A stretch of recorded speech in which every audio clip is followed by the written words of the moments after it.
Welcome to Explorers, Seekers of the Truth, episode 43. Tonight, as always, I am joined by my best friend and co-host, Les Sinkavich. How Mm. are you doing this evening, Les Sinkavich?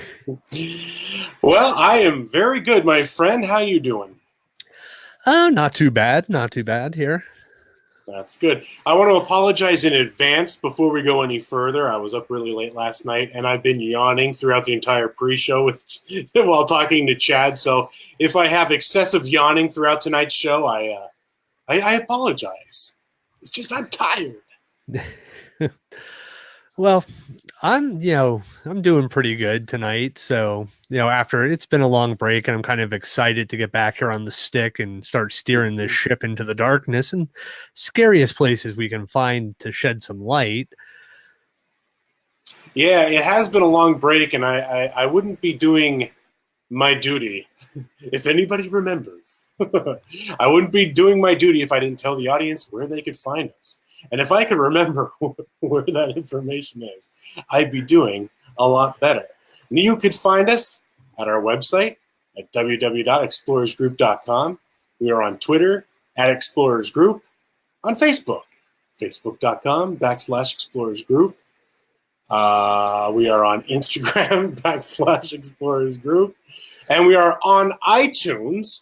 And you could go on there and rate us, so we could get a little bit of a bump up on whatever it is there, the ratings, so that way we could be searched out more easily. So when you go on to iTunes, search Explorers Seekers of the Truth, you can find our little part of the world there and give us some positive feedback, some ratings or whatever you want. We appreciate it greatly. So that's about that for that. Okay. So I must give a public service announcement here tonight. Les and I have not been on the air lately, and we'd like to address a few reasons and rumors to why. First, despite constant accusations, we did not, in fact, have a sexual relationship with a succubus. Nope. We are just friends and enjoy long late night talks about the paranormal. Nothing more, nothing less. That is true. That is true. Secondly, another rumor I'd like to put to bed this evening is we did not join a Mayan 2012 end of the world cult. It was an Aztec cult. It is a completely different thing, and we are a much cooler group than those people.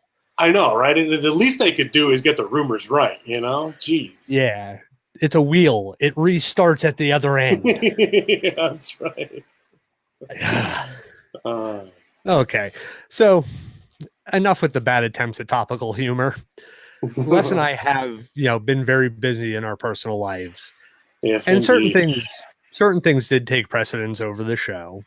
And, for an instance, on the Explorers Group side of things, we did have a couple of opportunities to converse with several TV producers who were seeking new talent for 2 upcoming paranormal shows that will be aired on some well-known networks. So that was interesting and a fruitful experience for us.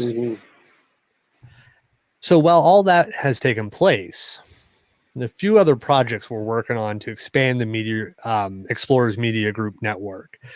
Once we get things into a more manageable format, we'll roll that out to the public. So again, we apologize for all the silence, but please just know it's valid, and we're working on some really neat stuff to bring out and all that.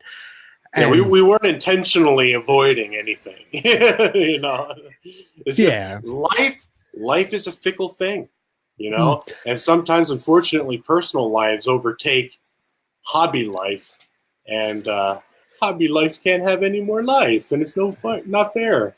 Yeah. So after saying all that, we also just want to thank you guys all for the continued support. We, deeply appreciate your patience. And, I've talked to some of you guys on the side and stuff like that, and we really do appreciate all of yous. And, we do this it's all self-funded. We don't really ask anything of you guys.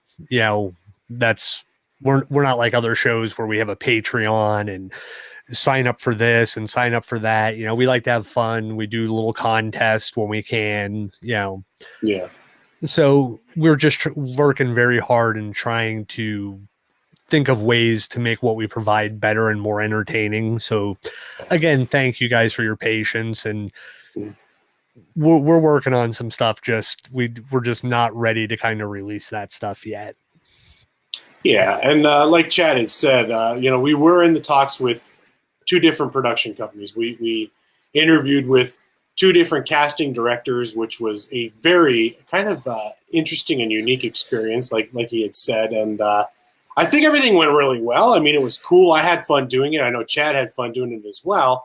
But we wish them all the best with their upcoming projects and stuff. And we hope you guys will give them a chance and give them some views, and remember, it is entertainment, but it does help to keep the interest of the research on the upswing. And, sometimes different shows look for certain types of people, and, we didn't get it this time, but it's still working. Yeah, I think the actual thing they said was we were just too damn handsome to be on television. Well, I didn't want to be the one to say it. Well, I didn't want to be the one to say it. No one could resist the Cinnabare. Yeah. I mean? I'm very braggadocious. That's what the report was. That's right. Yeah. We live in a very interesting time because mass media no longer has a stranglehold on the information you can receive. So now for some news. And I would just like to say this week our news is brought to you by our friend at The Beast of Britain.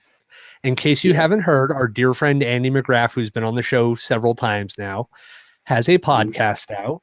His new website is up and running, which is www.beastofbritain.com. And that website was actually designed by my very talented co-host, Les Sincap. Oh, go on. You're too kind. You're too kind. Such sweet words. So, if you guys can check it out. I mean, Andy is a very interesting guy. You guys have all heard him here that listen to us on a regular basis. And he's interviewing, I think he's had several guests. I think every show he's had a guest on, and he's gotten some very interesting shows out there. So if you get a chance, go check him out, give him some feedback, let him know you're listening. Yeah. Yeah. And it's pretty cool because he does kind of the same format that Chad and I do, although most of our shows are Chad and I talking about different kind of, topics of all things strange. And Andy's is kind of the same thing, but he does more one-on-one interviews with some of the big names that are out there. He had Jeff Meldrum, he had Cliff Brackman, Bobo, a bunch of other people in the Bigfoot world and the Nessie world. And I think he did with the pterosaurs, like all different kind of topics. So it's really, really cool. And again, like Chad said, we highly recommend that you go check him out. He's on YouTube. Just, search Beasts of Britain, and it's beastsofbritain.com, like Chad had said. You can check out his website and, just let him know that we sent you there and, say hi. So not that we're getting anything from him. He's just our friend. We want to pimp him out, I guess. Right? Yeah, for the most part. I mean, Andy, Les, and I kind of talk probably at least once a week at some point or another, message each other back and forth. And, Andy offers a different perspective from, a lot of our audience who's here, domestically in the US. So it kind of gives you a chance to hear a little more from Andy about Britain, about some of the cryptids in Britain. Plus, he's also interviewing, like Les said, he just rattled off a list of people. You're getting a good mix of different points of view. So like Les said, we do not get anything for doing that. Andy's just a close friend. And I heard a rumor that there may eventually be a crossover show with the three of us. So yes, definitely please just, give him a look, give him a listen. Yeah. That's absolutely right. So we usually do an oddity of the week, and I believe Chad had found one, and it's from mysteriousuniverse.org, and it's another cool one right up the alley of all of our topics. Footprints found maybe from, and I'm probably going to butcher the name, is it Ucumar? Ucumar, the Argentine Bigfoot. So if anybody knows how to pronounce that creature from Argentina, I apologize for butchering it. So I'm just going to quick read through this for everybody in case you didn't see it. It's written by Paul Seaburn, and it says, is there a cryptid uprising underway in Argentina? Hot on the heels of reports of a second murder in that country attributed to blood-removing chupacabra, which, yes, that region of the world is more commonly known for the chupacabra. A farmer in the mountainous Salta province in the northwestern part of Argentina has revealed large and unusual humanoid footprints of an equally large and unusual humanoid creature suspected of killing many of his farm animals. Residents of the town where the farm is located are blaming the strange killings on a Yucumar, which again, I don't know if I'm pronouncing that correctly, or Yucumar zupai, the legendary Yeti saltino, the Yeti or Bigfoot of Salta. So, there was a quote there that says, the night before the appearance of the tracks, we were struck by the crying of dogs, barking and crying inconsolably. We thought they were thieves, and the caregiver made some shots in the air to scare, and after the shots, the dogs immediately calmed down. The strange thing is that when there are people, the dogs usually bark. They do not cry. So Nelson Kolk, owner of the Don Rosa farm, told El Tribuno de Salta on March 27th that he noticed some of his goats were missing the day after the crying dogs incident, which was a few weeks before he reported it. He and some others went into the mountains to look for them. The ground was still soft from the recent rains, and while looking for the goat tracks, they noticed the strange humanoid footprints in a number of areas. Fortunately, Kolk took pictures and also measured them. We don't have the pictures to show you, but I will post the link in the show notes afterwards, so you guys can check it out. And it says, but it caught our attention the size of the footprint. It was between 12 and 15 centimeters wide and about 25 or 30 centimeters long. Because of the proportion, the truth is that it is not a normal footprint. Not a normal footprint is an understatement. It was 4.75 to 5.9 inches wide and 9.8 to 11.8 inches long, much wider and somewhat longer than the average human footprint. The shape of the print and those measurements, along with the memory of a similar incident last year when a neighbor found a 44-pound pig torn apart, convinced him it was not a wild dog or cougar, which are not known to be in that area anyway. The El Tribuno report suggested it might be a Yucumar and quoted an origin and description of the mythical beast from historian, writer, and poet Carlos Jesus Miata. I think that's how you pronounce it. This being is a kind of hybrid between human and animals with a mixture of bear, man, and monkey. It arose according to the carnal relations between compadres and comrades, or between a patron and a servant, where the son was hidden in some forest or jungle and ended up living in the forest, and that is how the humanoid would have emerged. A bear-man-monkey relations. They sure know how to party in Argentina, but it's not the only description of the Yucumar. The Yucumar and Yucumare are names of the nearly extinct speckled bear, which is the only bear native to South America and primarily a vegetarian. As some say, the Yucumar is a hairy half-bear, half-human. In order for it to be a creature stealing goats from the Don Rosa farm, it would have to be taller than a speckled bear and have human feet. Although, for anybody who knows anything about bear tracks, the hind foot pads of a bear are very similar to humans when you see them in the dirt. But there have been previous sightings of the Salta Yeti. The El Tribuno reported about an alleged Yucumar back in 2010. The two men killed and beheaded a strange humanoid creature, and photos of its head had many fearing it was the Yucumar. Cooler attached heads prevailed and determined the small creature was an ape, albeit not one of the monkeys natives to the area. So it goes on to say, is the creature that made the footprints photographed by Nelson Kolk a monkey, a bear or bear-human or bear-monkey-human hybrid, a human with deformed feet, a fear of shoes, a penchant for goats, something else? We'll keep watching. And that is that. for that, of the Argentina mystery tracks. So I will paste the link in the comments for y'all to check out and enjoy. Yeah, that's kind of interesting. I had seen sometime this week also about a rash of chupacabra attacks in Honduras. Oh yeah, I didn't have time to actually read the article, so I'm just kind of going off of headlines. yeah. But it was sometime recent, so it's kind of interesting because it's going into fall, in that part of the world. So, it's definitely something interesting. All of a sudden, all these, animals are being eaten and drained of blood and stuff like that. So maybe it hibernates. Chupacabra is a hibernator. That's true.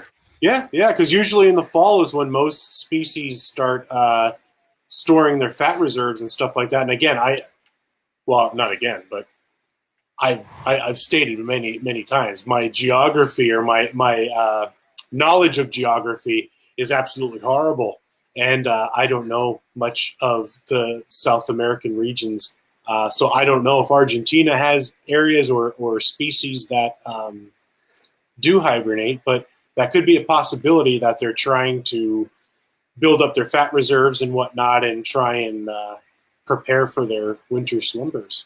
I mean, there are that speckled bear. I mean, that could be a good, but it's a vegetarian. I don't know. Because I was going to say the man monkey, was it man monkey ape? Mm-hmm. Man monkey. Man bear pig. Man bear pig. Just to throw in the South Park, because that's as soon as you read that, that's what I heard. I didn't actually hear the combination you read. I heard man bear pig, and I'm like, did he just say man bear pig? But I knew I wasn't hearing what you said. I just heard something. And what was the other one from South Park that was kind of where was it Scuzzlebutt or something like that, where it was Patrick Duffy was his right leg and his left hand was the stalk of celery? Comedic genius, those two, I swear. Yeah, and to figure they're on like 20 some years now, and people still find them funny. Oh God, yeah. Being a father of very young children, I don't get to watch a lot of the shows that I used to back, in my pre-fatherhood days. But every now and again, I'll sneak South Park on, and I'll watch an episode or two, and I still die from that show. It's hysterical. Yeah. So I don't know if you guys saw this week, I had shared the SCU report on the Nimitz incident. Mm-hmm. It's 270 pages. I intend to sit down and read it at some point when I need my eyelids to slam shut, but I have yet to actually read it. So what are you talking about? That's a short read at the coffee shop. 270 pages. 270 pages that probably reads like stereo instructions. But yeah. I truly do want to read it. It's just like I said, 270 pages between work, teaching, and doing other stuff. I mean, teaching, yeah. Well, I try not to do that often. Into 270 pages. My elbow hurts. Yeah. But like Chad said, that SCU report is on our Facebook page. I think it's pinned pretty close to the top, so you don't have to do a lot of scrolling and searching. So and check it out. It's definitely an interesting incident because most of us have seen the video on the news and heard some of the reports, but this is an actual, the Scientific Coalition for UFO Research.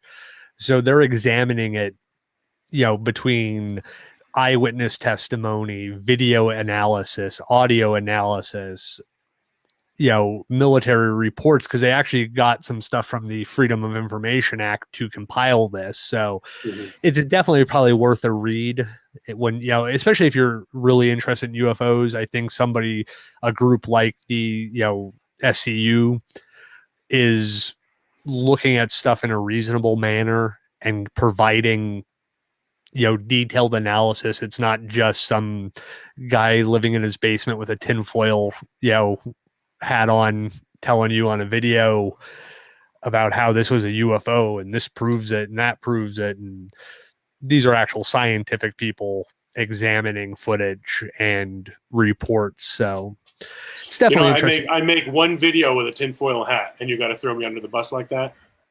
Well, you were making spaghetti and claiming it was alien life. Okay, it was my colander hat. Yeah, you can't play Thor with a colander on your head, my friend. I can play Thor with anything I want. Yeah, but now I have another story, and I actually didn't send this to Wes, and I'm not going to read the whole story, but it's kind of interesting. There is a hotel in Oklahoma City.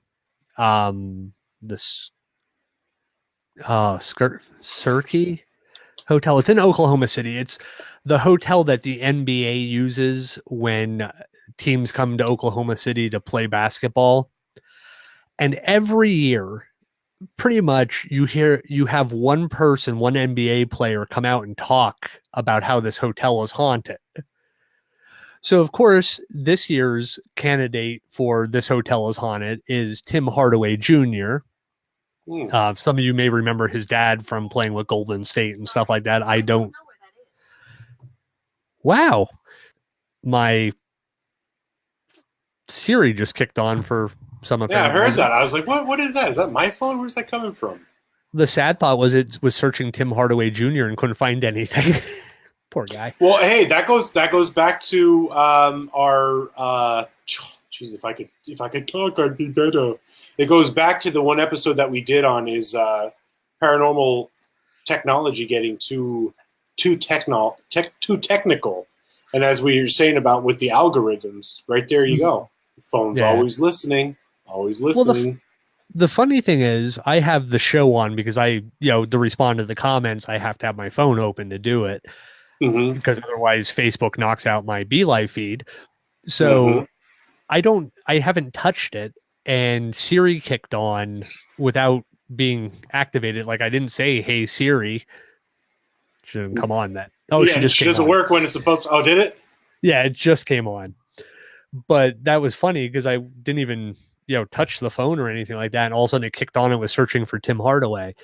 But let me get back to the story. So Tim Hardaway, it's in the Players Tribune, which is a blog site for basketball players. They kind of put out some stories and stuff like that. And he talked about how they were staying at the hotel this year. And, of course, they all stay at this hotel and it's always passed around. And like he said, he's heard stories about the hotel before. He actually spoke of Meta World Peace or Ron Artest, whichever one you want to call him, about his story, which came out a couple of years ago in the Players Tribune about being touched by this ghost in the hotel room. And basically Ron or Meta World Peace was telling the story. And like Tim Hardaway said, he wasn't telling it like he was scared of what happened, but he also wasn't telling the story like he was joking about it. Like he was kind of straight shooting the story out. And so Tim Hardaway Jr. is staying in the hotel and he goes to lay down, he turns off the TV, turns out the lights, and he has his curtains open. So as soon as he lays down, he says, he starts drifting off to sleep and he hears footsteps outside of his hotel door. Of course, he's thinking, I'm in a hotel. There's other people staying here. That's not uncommon. And then he said it was like he was hearing stuff in the wall, like he was hearing the screeching. And then after the screeching, he would hear like whispers, but he couldn't make out what they were saying to him. But he kept hearing it. So he actually jumped up out of bed, closed the curtains, and at that point, in the story, he says, "Don't judge my methodology here." He goes, "I was scared." He closes the curtains and basically, I guess, just kind of stayed up most of the night. But this hotel, everybody, like I said, once a year, these basketball players, a story leaks out about how the hotel's haunted. Patrick Ewing, the former New York Knicks, I think he's the coach at Georgetown now, actually talked about the hotel being haunted. And my mom said, I have to say hi, Mom. I'm sorry. She's in the comments saying I have to say hi, Mom. Hi, Mom. You gotta acknowledge your mama. Yeah. But so that hotel there, I think that's one of those ones where I'll eventually, like, so my wife went to school in Tulsa and stuff like that, and we plan on visiting a few of her friends in Tulsa. We might have to go to OKC for the night and stay in the hotel. So that hotel is frequented by NBA players. Yeah, it's in downtown Oklahoma City, and it's close to the arena, and it's one of the nicer hotels downtown. So the NBA uses it for, like, there's a team in Oklahoma City, so when visiting teams come in, they have a hotel to stay in. That's the one they use. And what was the history on that? That would make it thought to be paranormal, or the didn't history? It say? Well, there is a story. Now, it wasn't in this article, but it was brought up when I, read some other ones. Basically, the man who lived in the hotel or owned the hotel at one point had a mistress that he kept in the hotel. So I'm assuming it was the owner of the hotel kept his mistress in the hotel. She became, something happened, and he ended up, I don't know if she was like trying to get him to leave his wife or was going to go public with the information, and he threw her out a window. And like from like the 20th floor or something like that. So she ended up dying, and it looked like she committed suicide. So that's one of the stories I've heard about the hotel. I'm not sure historically or factually how accurate that is, because I've also heard that similar story with other hotels. So I also have breaking news that happened like 4 hours ago. What's that? Zach Bagans tweeted that they caught another full body apparition during their lockdown last night. Ooh, I bet they did, and I bet they used those. What are they called? The kinetic cameras. No, he actually said it was on full spectrum. Oh, really? Caught on a full spectrum cam. Yeah, I mean, it is entertainment and all that, but I thought it was something worth sharing. That maybe when we find out what episode it actually is, people might want to tune in, and then we can all sit here and debate what we think about it. Yeah, right. Yeah, well, it's probably just one of their crewmen walking through the scene, and they forgot about it, and they just had the camera at a slow shutter speed. But what do I know? Well, whatever works for TV. Yeah. Just to answer a question, yes, Chuck, we both have. Yeah. Many times, and actually together several of those times. Yeah. Well, what we could only assume was, I mean, I have no other explanation for it. Usually when you see a little boy kneeling in front of a fireplace, and then the little boy is gone, and then you hear running up the steps, but there's no little boy, that's where I go with it. Then you hear what sounds like a solid ball roll across the floor in the attic above you, and can't explain it. But yet, when we went up there were probably a dozen sizable holes in the floor that I couldn't even imagine where this ball would have rolled long enough to create the duration of sound that we heard without falling into a hole. Yeah, that's one thing I think you and I had talked about that once before, like on the phone or something like that, like the amount of holes in that floor. It kind of tripped me out the other day. I was thinking about that, and I'm like, there is no way a ball could have rolled that far, counting we had to dodge holes in the attic floor just to get to the chairs that we took up there earlier. Yeah, it was not possible. Not possible. I mean, honestly, with the sections that were not full of holes or other debris laying around on it, there's no way that could have rolled as far and as loud as it did. But, hey, it's one of those things. And again, when I was living in the last house that I owned in Shenandoah, I had the same experience in the attic of that house, where I would hear a sound that sounded like a pool ball hit the floor, and then kind of roll across and then stop. And what really kind of validated that for me is my neighbor had commented a couple of times. She's like, "Do you have a pool table in your attic? Do you have a pool table?" I'm like, "No, why?" She's like, "Well, I keep hearing these sounds like a pool ball rolling. And she's like, do you have friends that come over during the day? I said, no, nobody should be in here when I'm gone or when I'm at work. So I don't know what. And plus, there was a carpet up there too, so I don't know where this rolling sound would come from. So I've heard that in multiple places. Yeah. Well, the secret is, Les, we used to roll up your carpet and just roll pool balls across your floor. You know, it's like when you don't answer your phone when I call you, I just would sneak up there and just roll a pool ball across the floor and be like, yeah, you're not going to answer the phone? I see you looking at it. Just for funsies, right?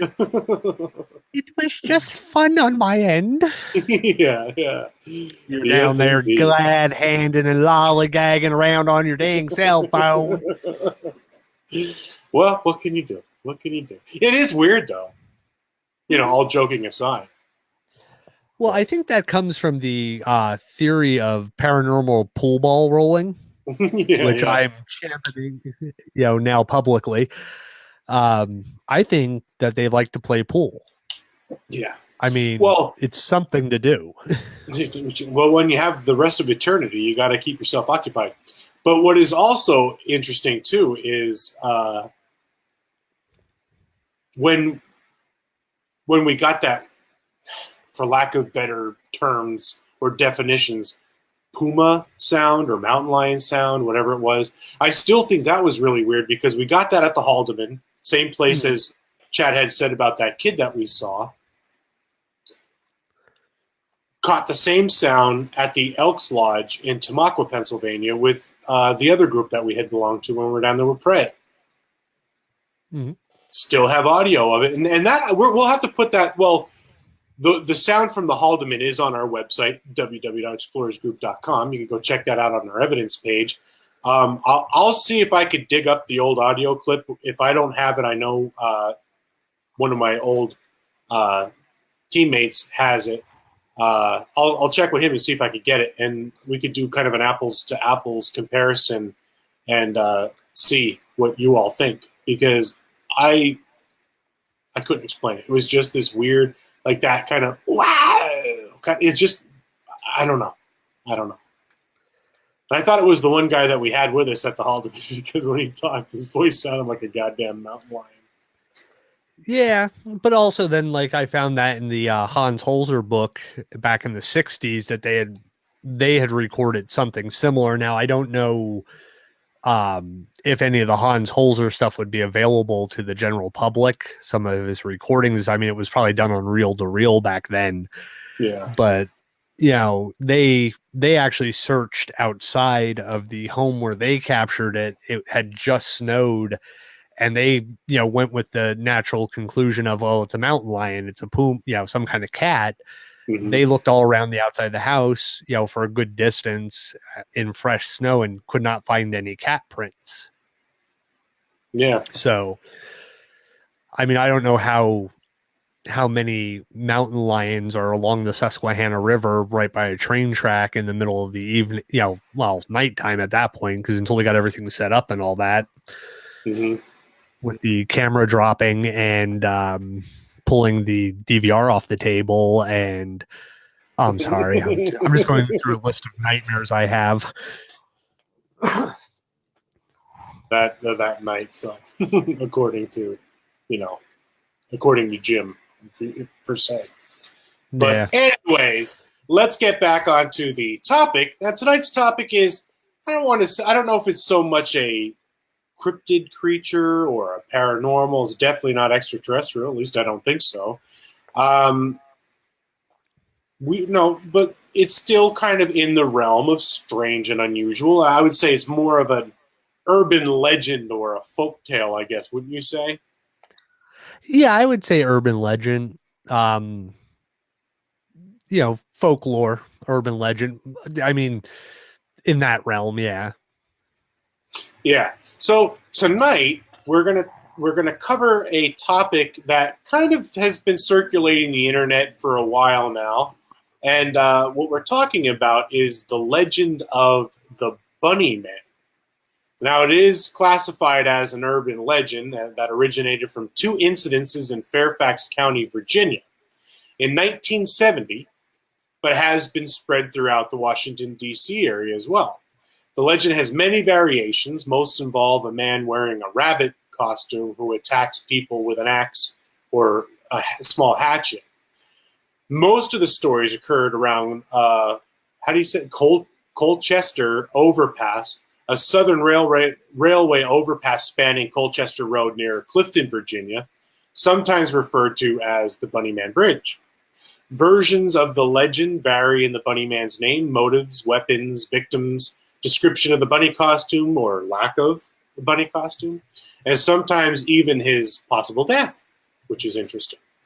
But some accounts, victims' bodies are mutilated, and in some variations, the Bunnyman's ghost, or this aging specter, is said to come out of his place of death each year on Halloween night to, I guess, kind of commemorate his passing, which is kind of unusual. Yeah, so the Fairfax County Public Library has a historian by the name of Brian L. Connolly, who has extensively researched the legend of the Bunnyman. Mm-hmm. And he was able to locate 2 incidents of a man in a rabbit costume threatening people with an axe. And these they're considered vandalism. Like, there was no these 2 cases, nobody is dead. It's just vandalism.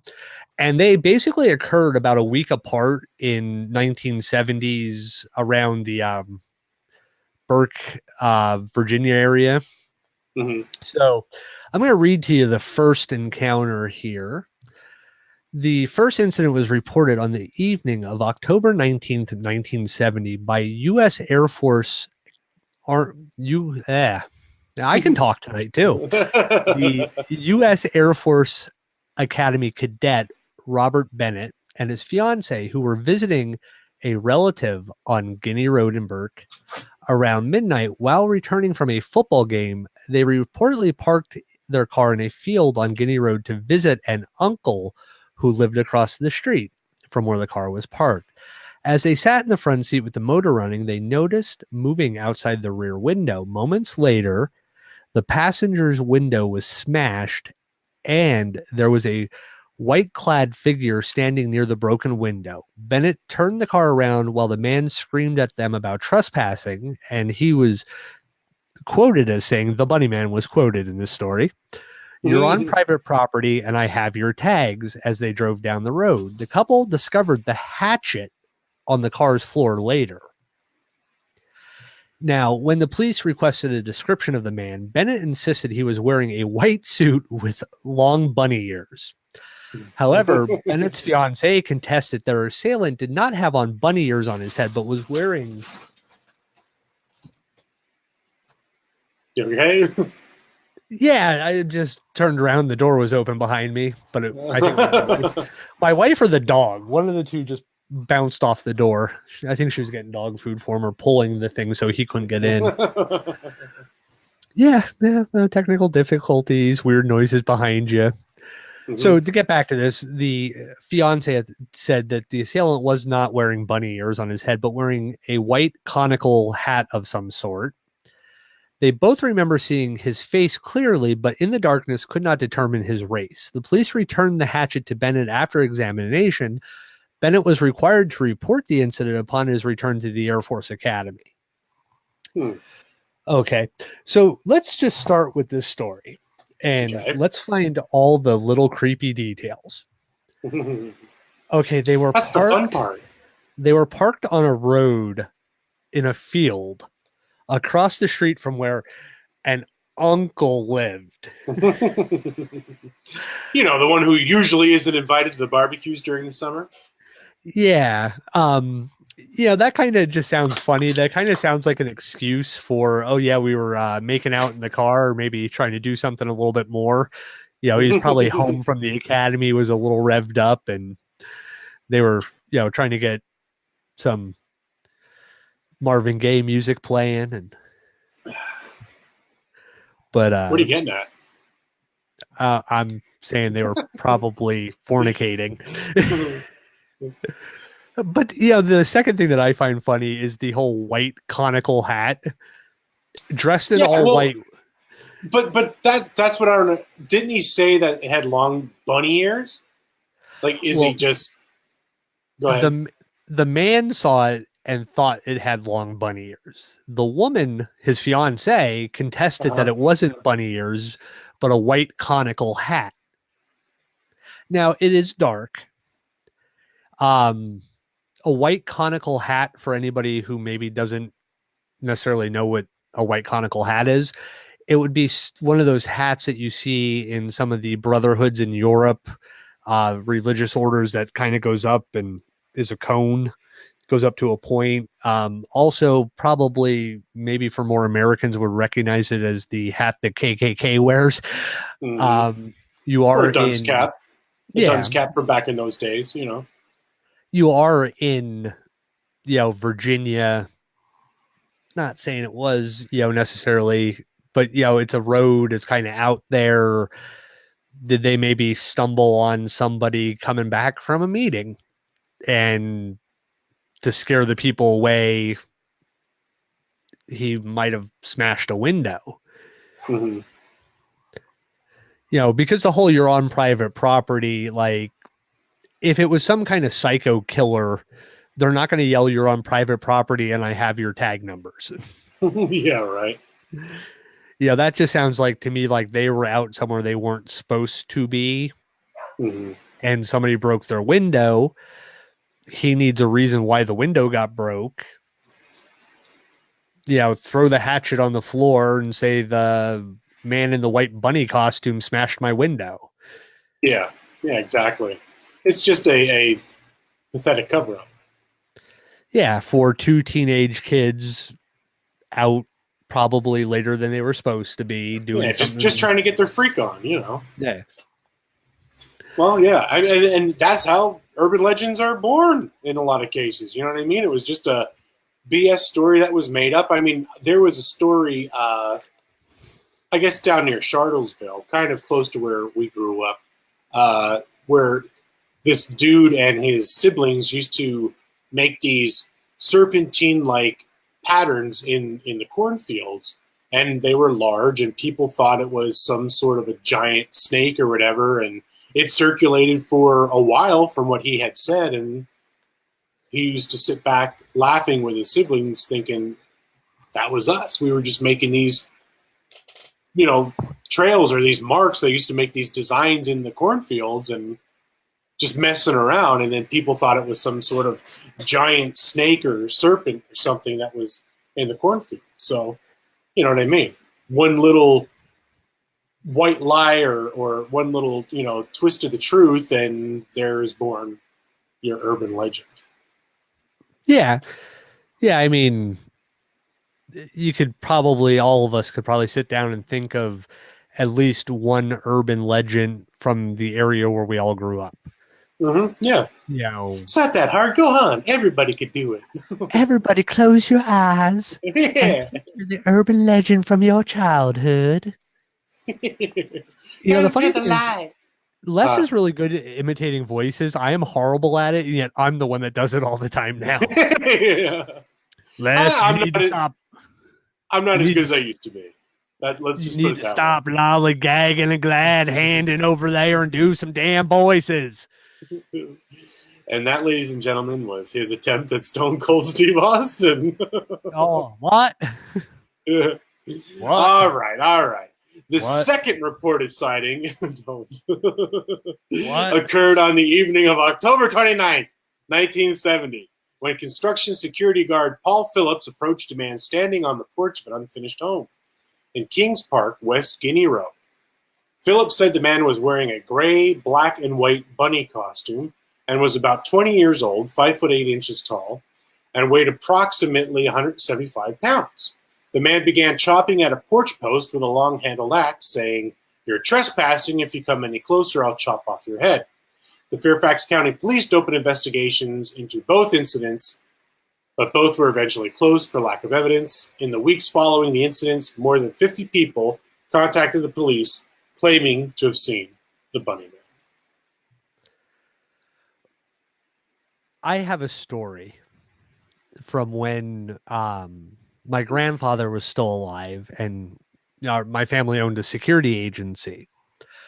And my grandfather had one security guard. He was a completely sane man, but he used to always like to just put the most crazy out there things in his daily reports. Like, saw the pink elephant again today. It was heading to the garage from this area. He really just did it to see if anybody actually read the reports, or if it was just like, okay, nothing happened all weekend. We didn't have to call the cops, so nobody's going to read it. But, so he would put all this crazy stuff like the zebras, I fed the zebras again this week and stuff like that. And my grandfather just thought it was the biggest, funniest thing in the world, because he would actually read all the reports and he would get a huge chuckle out of it. And basically, the guy eventually just started doing it to make my grandfather laugh. Like, he would just add this, that, and the other thing, and I saw this. So, I thought of that with the security guard story here on a construction site, because both Les and I have done security on construction sites. So, and, again, this whole you're trespassing, that was the first one was you're trespassing. I have your tags.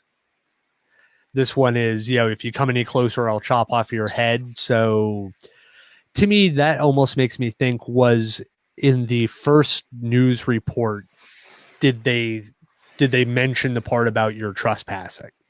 Yeah. So somebody's goofing around. You got college kids, you got high school kids. This is about a 20-year-old, 5'8", 175-pound, young adult. Is it, college kids playing a prank? Are they just, doing this kind of stuff for fun? And then, they take off laughing. The security guard calls the cops. Uh-huh. Yeah. Well, Cindy has an interesting comment there, or a question, I should say. Do you think most urban legends have some bit of truth to them? I think some of them could, for sure. You know what I mean? There's a few urban legends that I recall that I think could have some sort of validity behind them. Well, I think most urban legends, I look at it more as folklore. Urban legends is modern folklore. So I think a lot of folklore, there's usually a nugget of truth in those stories. Now, I've been criticized before because I've said, like, languages, why do they have terms for certain things that don't exist? Because at some point somebody misidentified something and gave it a different name. So I kind of believe a lot of these stories do have, a starting point that's true. As we're going to talk about a little bit later, I did some research on the folklore and stuff like that, and some information about this particular, story. So I definitely do think there is a nugget of truth in there, because these are actual reports that were investigated by the police. Now, like I said, could it be pranks? Teenage kids playing pranks, doing stuff like that. Is it you wandered upon the wrong area and these people, the white conical hat, bunny ears, it's dark, there's a shadow, you see it as bunny ears from your angle, I see it as a hat because I'm closer. Right. Yeah. So that's definitely, I think there is some kind of nugget of truth in there. And I actually, when I was looking at the Wikipedia for this, there were several newspapers, including the Washington Post, that reported the Bunnyman had eaten a man's runaway cat.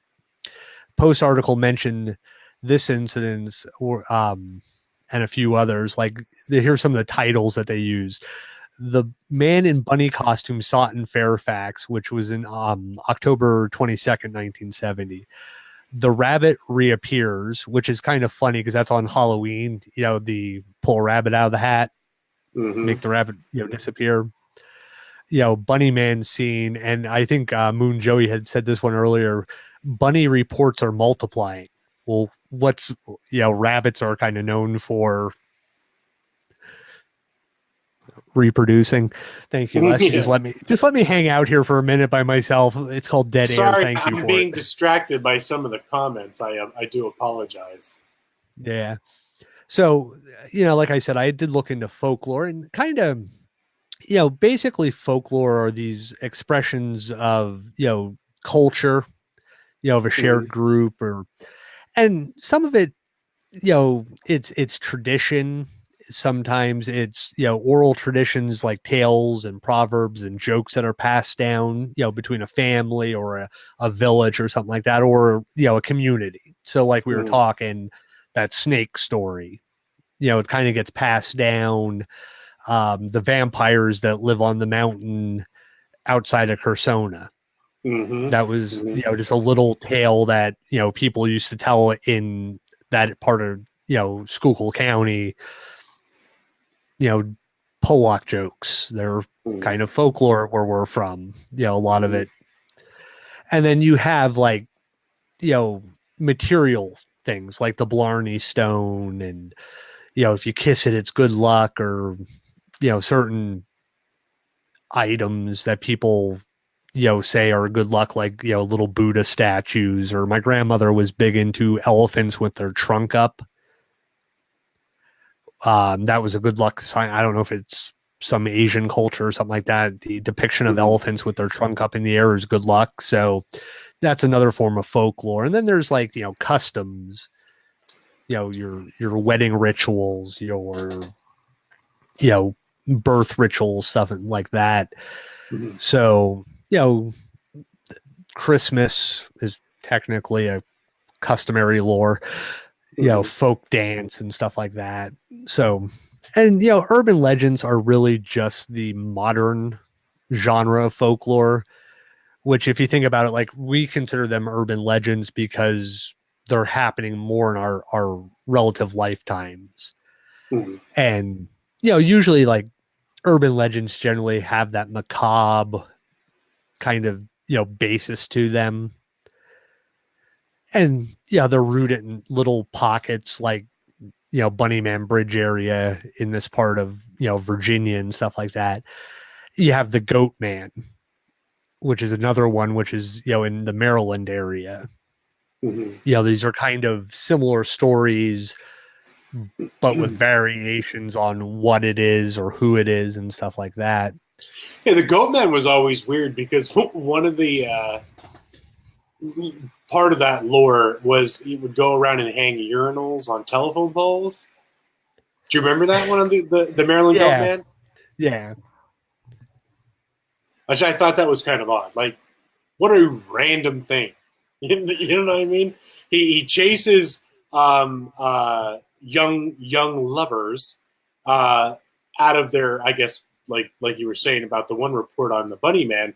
Kids were parking, goes after, tries to bust through the car with a hatchet, and then after he scares them off, he'll go and hang a urinal on a telephone pole. Just to mark his triumph, I guess. Well, in hockey they have the Stanley Cup. In the NFL they have the Super Bowl trophy. The NBA they have that basketball trophy. I don't remember what that's called. I guess Goatman's trophy is urinals being hung. Yeah, the urinal cake cup or something. I don't know. Yeah. But so anyway. There was actually a girl who sat down and in the 1973, and basically she was at the University of Maryland and she submitted her research paper. There are 54 variations on the two incidents that we read about here. There are 54 variations. So that's just, it's one of those, you tell it one way, I tell it a different way. What is the original story? What is the truth of that story? Yeah. So, it's definitely been circulating in several forms for years. I think it's just, a very, interesting because it does kind of go with like the Goat Man, which is not that far away type story.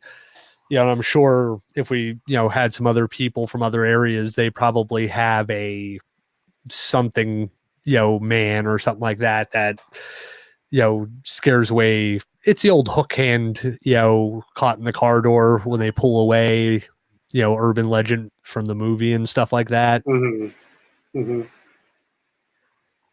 And well, it's like that thing too. Remember when you were little, like you would have a story, or you would say a sentence or something, and Whisper Down the Valley. yeah, whisper down the valley, and then by the time it gets to the end, it's something completely different or something that's very much more exaggerated. So I think it's just one of those situations. Yeah, I definitely think it's it's folklore at its best. It's modern American folklore. It's the headless horseman of this region. I mean, the headless horseman, the Irish version is the Dullahan. It comes over from Europe, Irish communities, stuff like that. And all of a sudden, we have a headless horseman story that gets shared around and becomes a famous story. Mm-hmm. You have the Goat Man. You have this.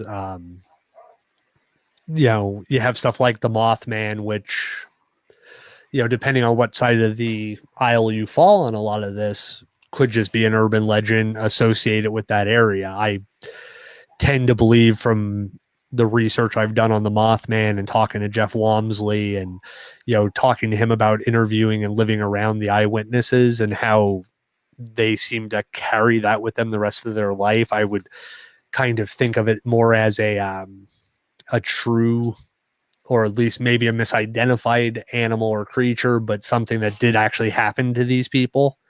Mm-hmm. Yeah.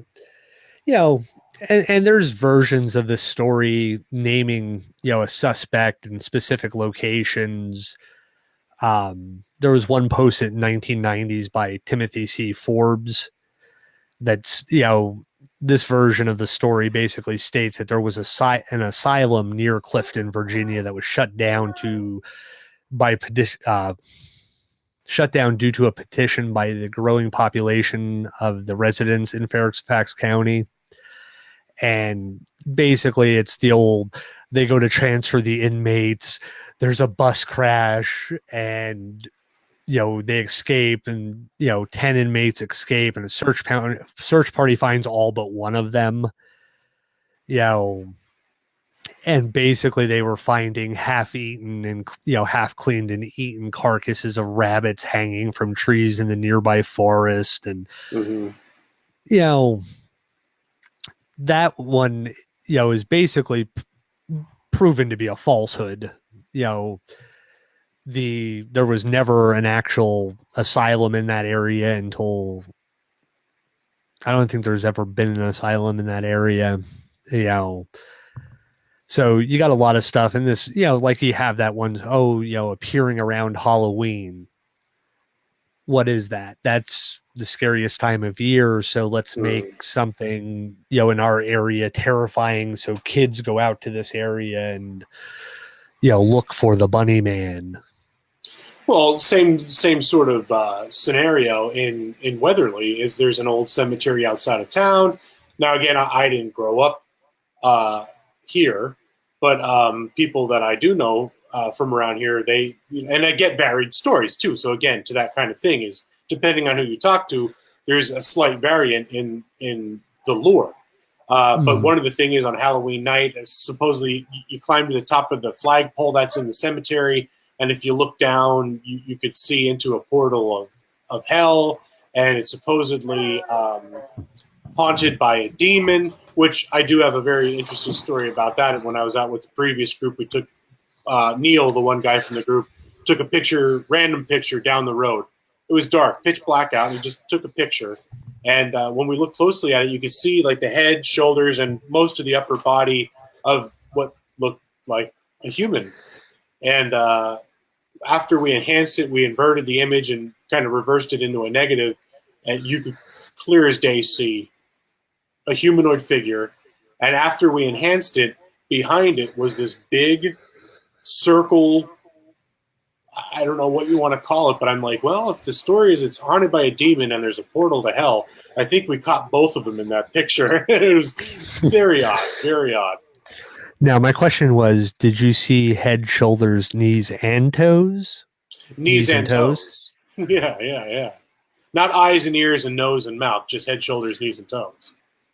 So you're saying it was a demon? An evil demon, yeah. So, but point being is, it's like you said, it's the Halloween. There's always something that happens at Halloween with most lore and legend and stuff like that. So, who knows? Who knows? Yeah. So, just to give everybody a little safety warning, the Colchester Overpass was built in 1906 near the site of Stanger Station, a Civil War era railroad station, which was once part of the Orange and Alexandria Railroad. Mm-hmm. It is actually still a used train track and roadway. So if you're going to go to these areas, please be careful not to get hit by a train. It goes back to the old the Goatman in Louisville, Kentucky. That bridge. You know what I'm talking about? No. The Goatman Bridge? Yeah. In Louisville. Yeah. Yeah, like people don't realize that's still an operating train track, so this one is also. So just be kind of careful if you do venture to some of these places. A lot of people, you hear these stories and you kind of just think, oh, it's it's no longer used, or there's not going to be people out here. They said on Halloween of 2011, over 200 people were out at this overpass, looking for the goat, or which one am I talking about? Goatman? Rabbit? Bunnyman. Bunnyman! I forgot where I was. I'm sorry. It's been a while. It's been a while since I said Bunnyman. Yeah, and 200 people. It's kind of like going to Satch's Bridge, on any given night of the year where there's like 800 people and you can't really do anything because people just keep walking around and starting conversations with you. Yeah. Because one of our side projects we're working on, we're trying to get video footage down there. And Jesus, we went down during the day, contaminated with tons of people. Went down there later in the evening, tons of people. Went down there at 3:00 in the morning. There were still tons of people. And no matter what time of year you try and time it, all these areas that have some sort of a freaky tale, you can't get it without contamination by other people. Yeah. Well, last time you and I went down there at like 3 a.m., we had that nice conversation with that young couple who was out for their evening that was walk. Pretty cool. Yeah, that was cool. We met a lot of good people that night, actually. So yeah, we actually met that was a mom and her son that just had got into paranormal research and investigations, and it was like kind of their little like mom and son time out. Mm-hmm. Yeah. See, my mom wants to do stuff like that, but she's like, let's go to Pennhurst. And I'm like, Mom, I don't know if that's a good one for you to like kind of jump into the game on. Yeah, right. Hey, if you're gonna go, if you're gonna do it, go big, right? Yeah. Well, first of all, I don't want to have to go looking for my mom somewhere in a tunnel at Pennhurst because my mom will get lost. I know it. Yeah, right. Cindy says, "New cryptid, Bunny Goat Man." Yeah. There's all kind of hybrid monsters out there now. Just like designer dogs, right? The Labradoodle. Mm-hmm. If you can't get enough attention from one cryptid, let's just mix them all up. Well, now that we said that, there'll be a new sci-fi movie coming out in 6 months, the Bunny Goat Man. Yeah, that's right. Followed by the follow-up Bunny Goat Man versus King Cobra. Bunny Goat Man versus Mega Shark, Bunny Goat Man versus Sharknado. Yeah. Well, hopefully Cindy gets some royalties off that. Yeah, if she doesn't, we will definitely protest. We will not watch the sci-fi version of her story. Uh-huh. So that really kind of wraps up the whole Bunnyman, saga for the evening. It was, nice to take a little walk on a urban legend and kind of get back on this and see if we could actually still do a show without falling apart. And as Gary so kindly put it, we were a little rusty. We apologize for that, and thanks for that, bringing that to light, Gary. So, but yeah, hopefully we could get back on track and start getting our weekly show back and up and running. I mean, we've been like Chad had mentioned. Well, we both had mentioned a little bit earlier. Between our professional and personal lives and trying to work with these other networks and stuff like that, things have been busy, and we've tried so hard. And believe me, it's not like we've just been focusing on other stuff.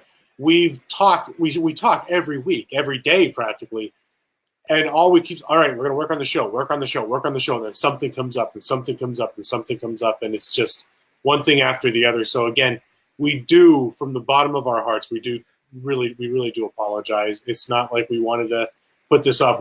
This is our passion. We love talking about this stuff. We love going out looking for all this stuff whenever we can. It's not like we're out there all the time. I'm not going to say that's what we're doing, but we try and make our passion something more than it is, and sometimes it's difficult. But we do appreciate all you guys for sticking around. I see a lot of familiar names popping up in the chats. So again, thank you all for always coming back and tuning in. You guys are awesome. So we will try harder to get a show in. So hopefully we'll see you again next week. Chad? Oh, I was just going to let you hang like you did to me earlier. I told you, I was trying to keep up with the comments. Mr. I don't like dead air just lets me sit here. It's okay. I see how it is. But yeah, so it was great seeing and talking to all you guys and seeing some new faces in here, and we appreciate it, like Les said, and definitely be working on some new shows and some new ideas. And like we said earlier, we do have some stuff in the works. Once we kind of get it to the point where we're ready to bring it to the public and release it, you guys will be the first ones to hear about it, and hopefully it's something that interests everybody and something we can all kind of keep this going with. So yeah, but with like most of the things we do, it's going to take time. So again, please be patient. And like Chad said, this is completely self-funded between he and I. We don't have any patronage or anything like that. We do it out of our own pockets because we enjoy it and we just love spending time with everybody and interacting with you all. And hopefully we can get something good or better out of this. Yeah. Also, please remember to check out beastofbritain.com and check out Andy's podcast. Plural, beasts, not beast. Oh, Beasts excuse of me. Britain. I think. I designed the site. I think that's the domain. Let me double check. Yeah, I'm pretty sure it is actually. But yeah, definitely give Andy's podcast a listen. He's gotten some really good guests on there, and eventually we may honor him with our presence, or he comes on with us again hopefully soon. Yeah, I miss Andy. Yeah, but he's doing. Why is this not coming up? He has a very sweet British accent, so it definitely makes the show sound smarter. Yeah, that's true. He always pretends like it doesn't, but we all know it does. Yeah. So he doesn't have the Schuylkill County accent that Les and I have, even though I've lived out of there long enough not to have it anymore. It never leaves you. Never leaves you. There we go. Finally got the damn thing to work. If I knew how to spell, I guess that's my problem. Here, that's also another Schuylkill County trait. Yeah. We're not very educated. No, we educated. We just can't spells. Yeah. So, yeah, check that out. Andy's a great guy, and he's got a lot of good guests on his show. A lot of good interviews and whatnot. So before we go, if there's any topics that you guys would like to hear more about, you could contact us. Let me bring up the agenda. You could find us at our website at www.explorersgroup.com. Go to the contact section and get in touch through Twitter at Explorers Group. Facebook, facebook.com/Explorers Group. Send us a PM or something. Let us know what you'd like to hear. And again, we are on Instagram, instagram.com/Explorers Group. Or you could email us at encounters@explorersgroup.com.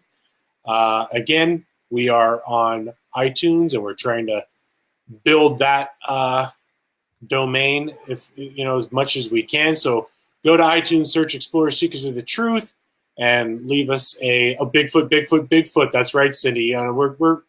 We do have a story that we were trying to work on before. We just didn't get all the pieces in it. But I think the next topic that we're going to talk about is Bigfoot in Western Pennsylvania.